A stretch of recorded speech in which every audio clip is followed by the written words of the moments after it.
Hi students, welcome back to English class. We will continue with the chapter My Greatest Olympic Prize written by Jesse Owens.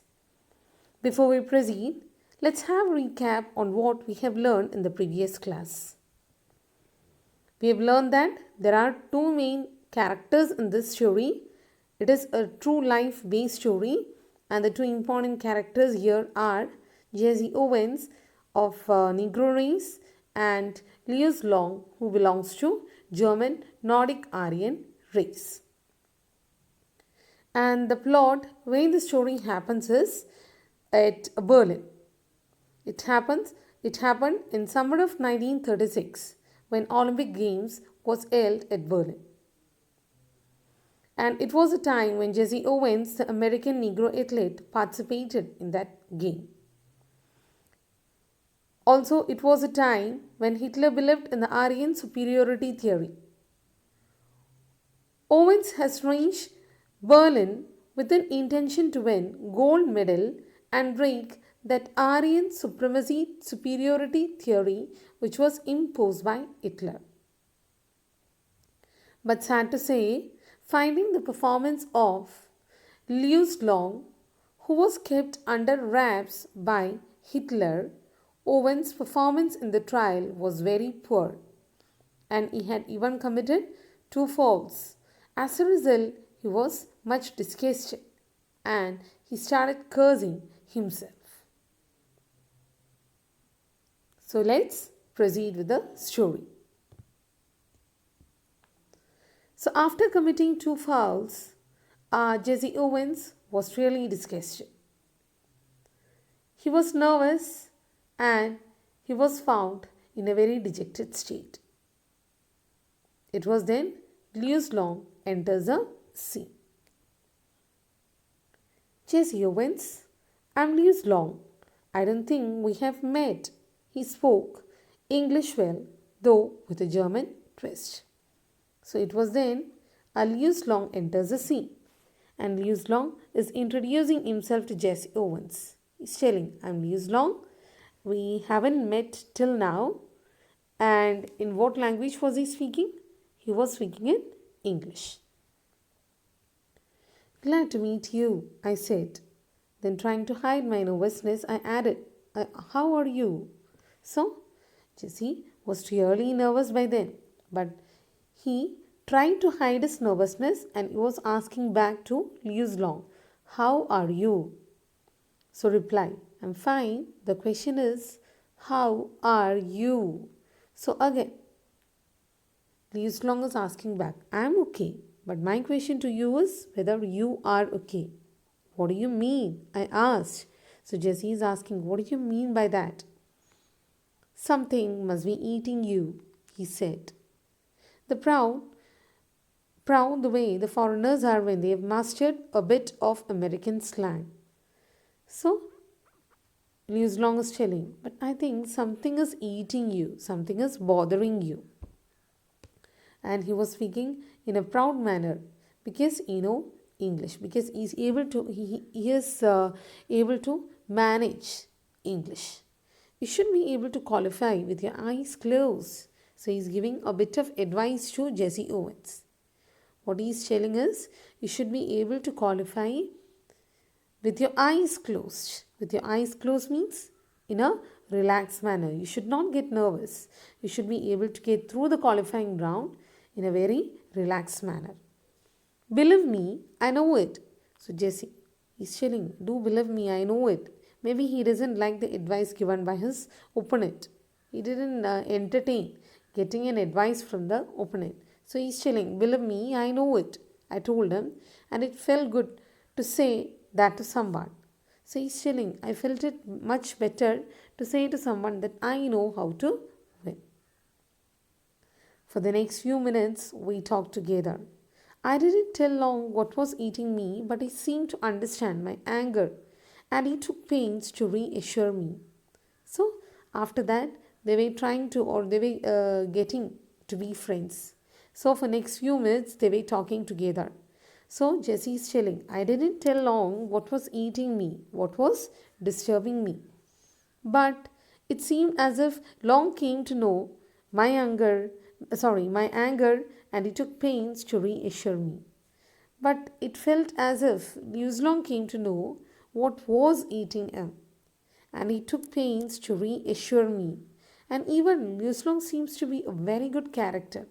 He was trying to help Jesse to restore his confidence. To reassure means trying to help person to restore confidence. Just imagine Long is his opponent. Usually, the duty of opponent or what the opponents will try to do is they will try to reduce our confidence. They will try to put us down by reducing our confidence or by injecting more nervousness and more tension in us. Whereas what Long is doing is he is trying to build up the confidence, the lost confidence of Jesse Owens. Although he'd been schooled in the Nazi youth movement, he didn't believe in the Aryan supremacy business any more than I did. So, another plus point of this Long is that Long, being a German, being an Nordic Aryan, he was being educated in the Nazi youth movement. Have you heard of this Nazi youth movement? It is actually a very dangerous thing. Whoever enters to the mainstreams or the main schools of the schools run by Nazi Germany. Schools run by Nazi Germany means schools run by our great Hitler. Once you enter school, only the Nordic Aryans will be given importance there. And Long being a Nordic Aryan, maybe he was admitted to this Nazi youth movement schools or the Nazi schools. What is going to happen to a child who enters there is that he will be brainwashed to such an extent that he becomes very much sensitive or obsessed about his race. He will be very sensitive about his race. He will be very conscious about, I belong to a superior race. And moreover, those who are admitted to such school will be taught all sorts of martial training or how to fight and how to win a battle or how to gain victory by fighting or by defeating others. That is the main syllabus covered in all the Nazi schools.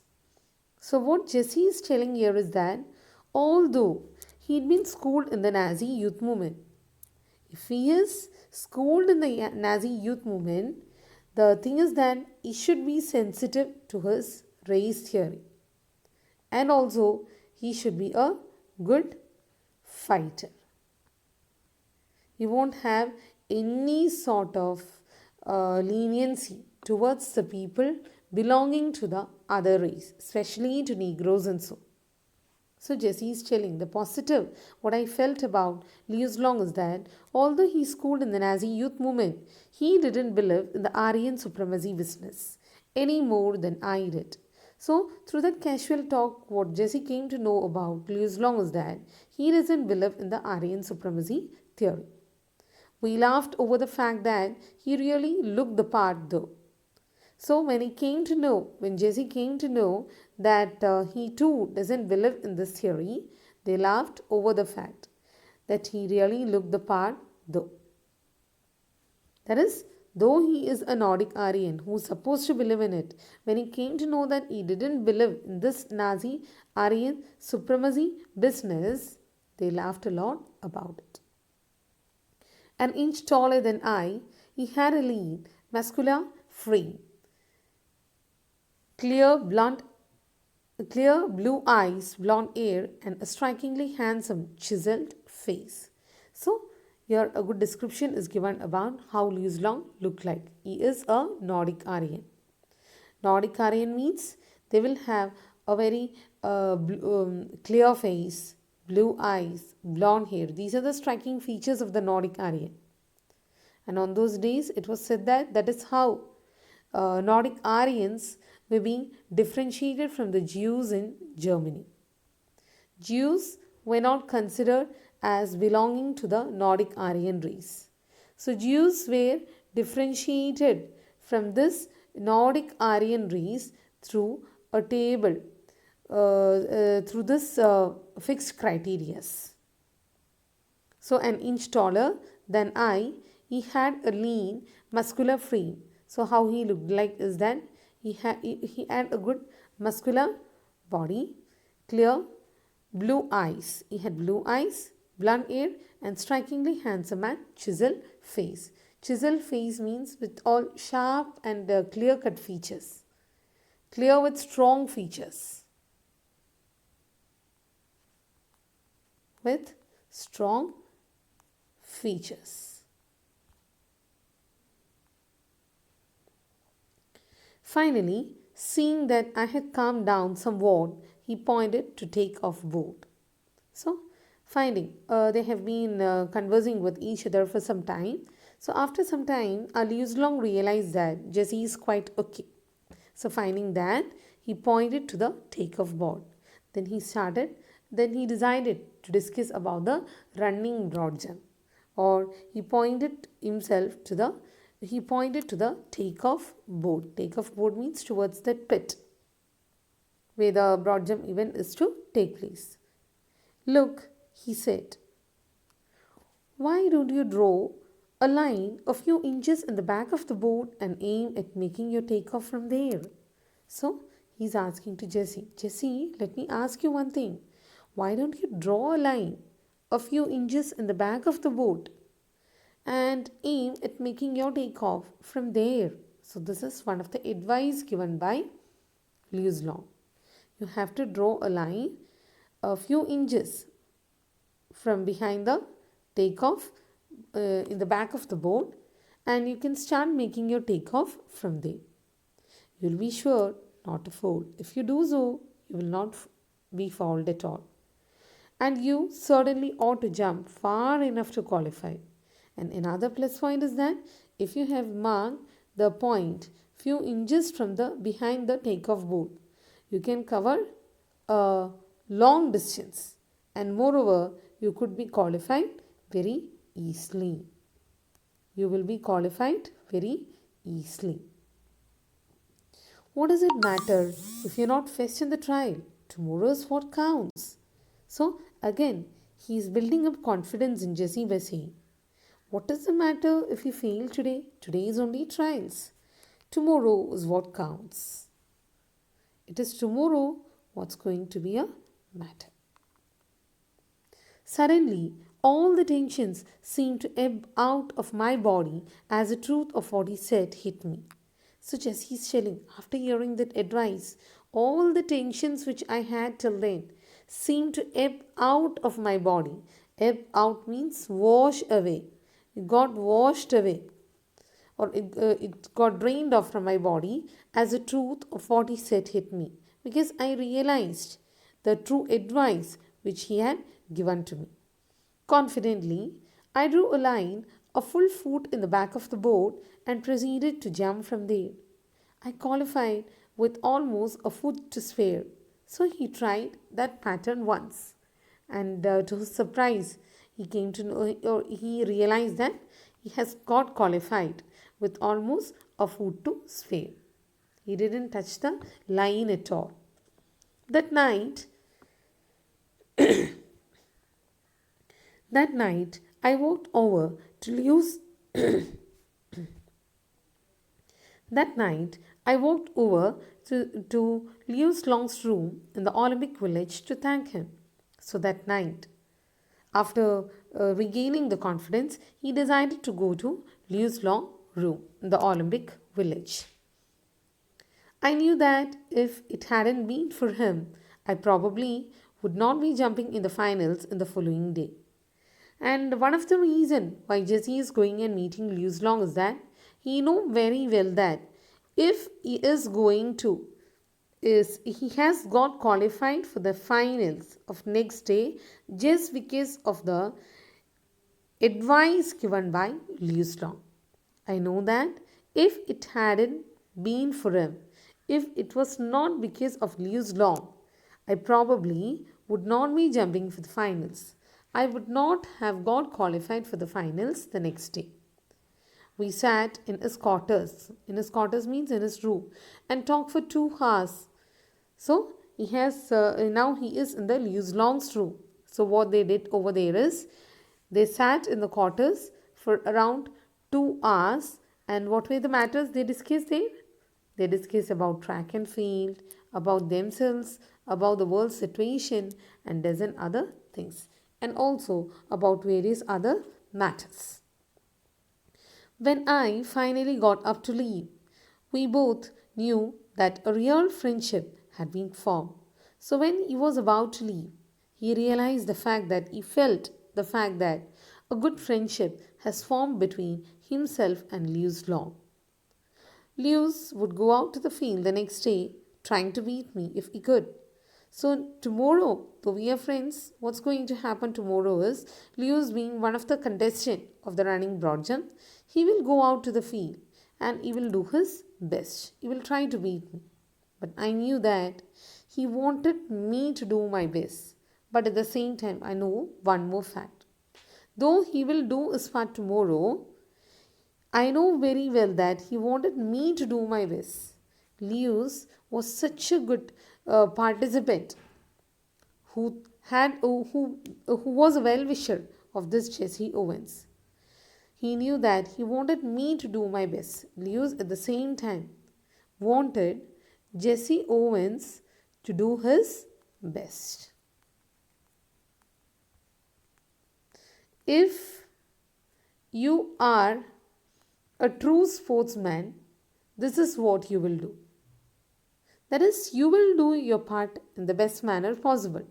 At the same time, you will also pray for your opposite or for your opponent to do his best.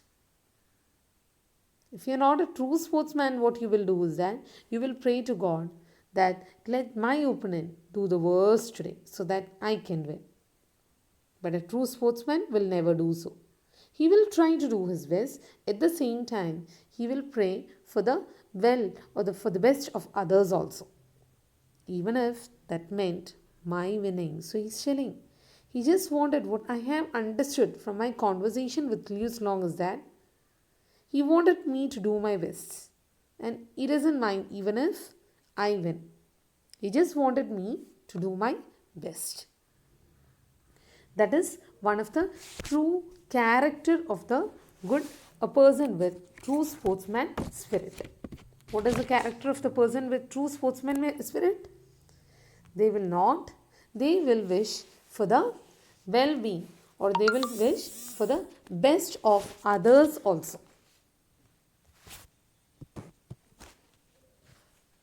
Suddenly, as it turned out, Lewis broke his own past record. So the competition started, and what was noticed was Lewis broke his own past record. Lewis did his best. He broke his past record. In doing so, he pushed me on to a peak performance. So when he broke his past record, he pushed me. The final result was, he was pushing me onto a peak performance. I was forced to do better than what I had done till then. I remember that at instant I landed from my final jump, the one which set the Olympic record of 26 feet 5.5 by 16 inches. He was at my side, congratulated me. So because Lewis did his best, because Lewis did his past record, I was forced to do my best also. And finally, I ended up by making an Olympic record.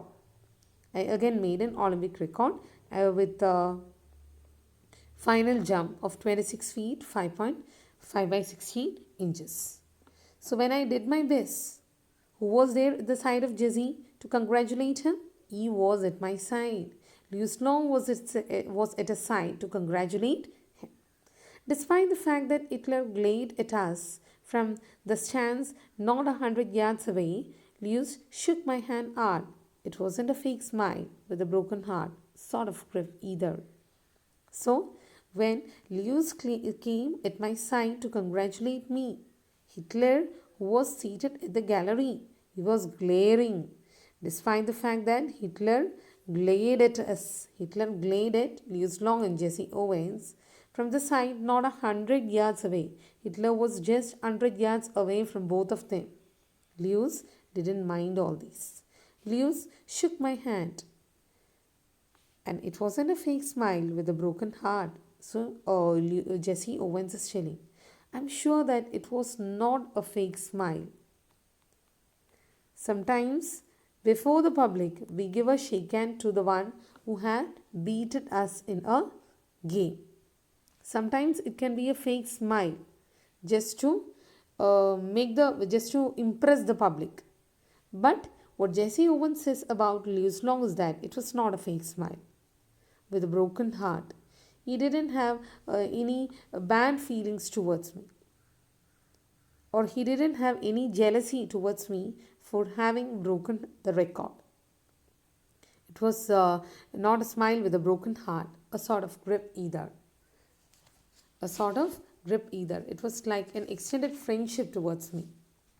He meant or he had a true intention, or he didn't, it was not a broken, a fake smile given by him. It came from his art itself. You can melt down all the gold medals and cup I have, and they couldn't be a plating on the 24-carat friendship I felt for Lewis Long at that moment. So, author is telling finally, you can melt down all the gold medals and cups I have. You can melt all the gold medals and cups or whatever I have won till now. And there couldn't be a plating on the 24-carat friendship I felt for Lewis Long at that moment. But more than that, but more valuable than all these is a 24-carat friendship that I felt for Lewis Long at that moment.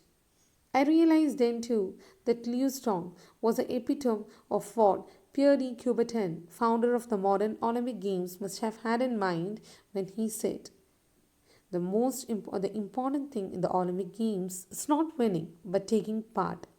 The essential thing in life is not conquering but fighting well. So, finally, he ends up saying that maybe the father of the modern Olympic, that is Pierre de Coubertin, the founder of the modern Olympic Games, had the figure of Lewis Long in mind when he passed the message that important thing in Olympics is not winning but taking part. An essential thing in life is not conquering but fighting well. That is, he is a true example of how a participant in the Olympic game should be like, or participant in any sporting should be like. Lewis Long, the German athlete, noticing a world record holder pathetically fouling, understood the reason behind it. So without hesitation, despite being the opponent of Jesse, he is extending a hand of friendship to Jesse Owens. Long was expected to beat Owens in the final, as per what Hitler has done. He being friendly with Owens would result in angering his leader. He knew very well that if I become friendly with Jesse Owens, it would anger Hitler. But without paying heed to that, he gave his rival very crucial tip or advice to avoid fouling. And moreover, Owen took the advice and won the match. This Lewis Long is exemplified here, or he has become the epitome of true sporting spirit. He is the example of how a true sportsman should be like. Or he has made the saying of Pierre de Coubertin a right one. That is, important thing in the Olympic Games is not winning. It is just taking part, like what Lewis Long did. An essential thing in life is not conquering, but fighting well. An essential thing is not becoming fast, but fighting well. That too all Long did. He was able to break his own record. So hope you have got a good idea about this chapter. So we have come to the end of this chapter. Thank you.